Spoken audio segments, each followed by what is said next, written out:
یہ بات ٹھیک کہہ رہے ہیں رانجھا صاحب، لیکن ایکچولی ویسے ہی ان کی جماعتیں کر رہی ہیں. ہو سکتا ہے رانجھا صاحب وکیل ہیں خود بھی، وہ سوچتے ہوں یہ طریقہ کار درست نہیں ہے، لیکن ہو وہی رہا دیکھیں ایک فرد کو نکالنے کی خاطر اور ایک فرد کو بچانے کی خاطر. دیکھیں ایک وہ جج صاحب جو through proper channel judicial commission کے ذریعے آئے، سپریم کورٹ میں پہنچ گئے، اب کیا بائی ورچو آف لیجسلیشن آپ ان کو بائی پاس کرنا چاہتے ہیں؟ کیا یہ بونا فائڈی؟ نمبر ون، کوئی بھی لیجسلیشن جو ہوتی ہے that must be on the ground of bona fide, not on the ground of mala fide. اب اس کے اوپر آپ کو نظر آ رہی ہے اپرنٹلی کہ یہ لیجسلیشن جو پرپوزڈ امینڈمنٹ الیج کی جا رہی ہے وہ میلا فائڈی پہ مبنی ہے.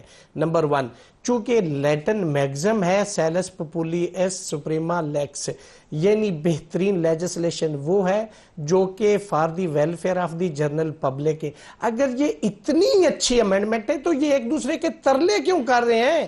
اچھی چیز ہوگی، آپ کو بھی پسند ہوگی، آپ بھی سپورٹ کریں گے، میں بھی کروں گا، زید بھی کرے گا، بکر بھی کرے گا. اگر یہ بہترین لیجسلیشن ہے فار دی مطلب ایک حصہ ہے ججز کی تعیناتی کا طریقہ کار جو میرا دل ہے کہ اس کو ٹرانسپیرنٹ ہونا چاہیے، اس کو بہتر ہونا چاہیے، پارلیمانی رول جو ہے اس میں مضبوط ہونا چاہیے.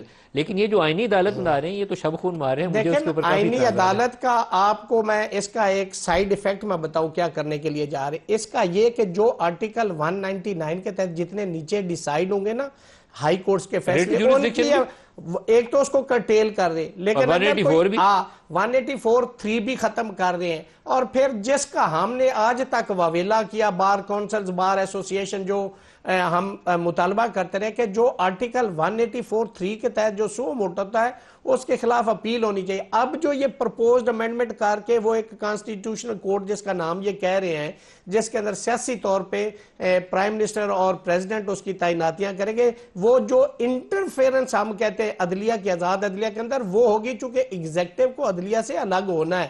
اب اس فیصلے کے خلاف یہ کہتے ہیں کہ وہ فائنل ججمنٹ ہوگی، اس کے خلاف کوئی اپیل نہیں ہوگی. ایک تو یہ بھی اس کا سائیڈ ایفیکٹ ہے. اور دوسری بات، جو آرٹیکل 17 ہے اس کا سب آرٹیکل 2 ہے، یعنی آپ کسی پولیٹیکل پارٹی کو بائی ہو کر کرو کہ آپ سمجھتے ہیں کہ یہ ٹیررزم میں انوالو ہے، against the sovereignty, integrity, prosperity of Pakistan کے خلاف ہے، آپ بین کر دیں. اس کا ریفرنس پہلے جانا تھا، فیڈرل گورنمنٹ نے بھیجنا تھا اس ایگزسٹنگ، اب وہ ادھر جائے گا اور وہ اس کو فیصلہ کر دیں گے. تو یہ بہت ساری میلا فائڈیاں، بہت بڑی کباہتیں ہیں. جوڈیشل سٹرکچر چینج ہو رہا ہے جو کہ نہیں ہو سکتا، آئین اس کی اجازت نہیں دیتا.